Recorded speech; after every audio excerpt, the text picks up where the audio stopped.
flinched as he absently jingled coins in his hand while watching the caster with suspicious eyes. Flynt knew this fellow. He had kept him in view throughout the evening. Lord Augustus Fairgrieve and his two friends were completely unaware of his surveillance, as Flynt had taken care to hood his interest. Luckily, the other gentleman at the piquet table he had recently vacated had limited skills in turning the flats, and so the diversion did not impede Flynt from relieving them of their purses. 7 is my main, the rotund man rattling the dice declared in a voice that was clear and commanding. He was a beak, Ned had said, and as a judge he would need to speak decisively and make himself heard. The banker nodded his assent before closing his eyes, no doubt praying that God would have the grace to intercede in his favour. Flynt asked Turner if he wished to try his luck betting against the judge. "I'll take your wager, Captain, for his good fortune can't last." Flynt was not so certain. He sensed something in the atmosphere that he had not felt in many a year, and that was Providence smiling upon a man as it had never smiled upon him before. The gaming tables witnessed such moments all too briefly, and they were to be savoured and profited from. He staked a tidy sum on the little judge's luck holding, and Turner matched him. "Throw the damn bones, sir," Fairgrieve ordered, his tone clipped, suggesting he had been betting the wrong way. The caster seemed not to notice the imperious tone and continued his agitation of the dice.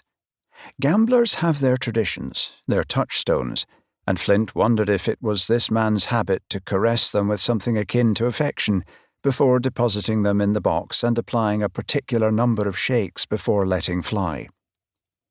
When he finally did, the gamesters and onlookers alike seemed to hold their breath, every pair of eyes watching the cubes bounce on the table and then roll to a halt against the raised edge. Flynt craned over their heads to see what the telltale dots revealed. The judge had called 7 as his main, so he needed to throw that or an 11 to win. The dice revealed a 3 and a 2. The player had hit crabs, a losing throw.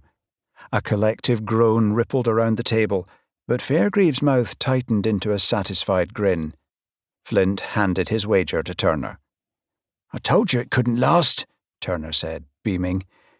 "Luck is a lady of fickle affections." Flynt studied the judge, who now had the dice returned to him. "But sometimes she likes to toy with us men, as all ladies do," he said. "She knows she has the upper hand at all times. I believe she's merely teasing the caster to remind him that he is nothing without her guiding his hand." A shy look flickered in Turner's eyes. "Would you care to back your belief with your purse?"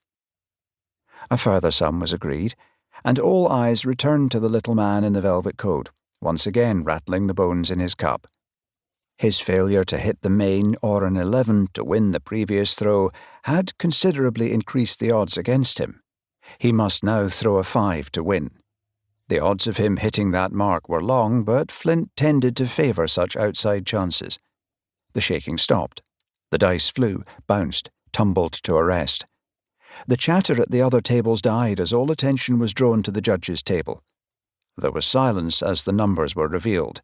Then, "A 5!" The cheers outweighed the jeers, and Flynt palmed his winnings from the now sour-faced crimp. "Damn the man's luck!" Flynt grinned as he slipped the coins into his pocket. "You will understand if I do not echo your sentiment, Ned." A smile puckered Turner's lips. "We win, we lose. Ain't that the way of it? In life and in gaming, Ned. The living is in the playing of it."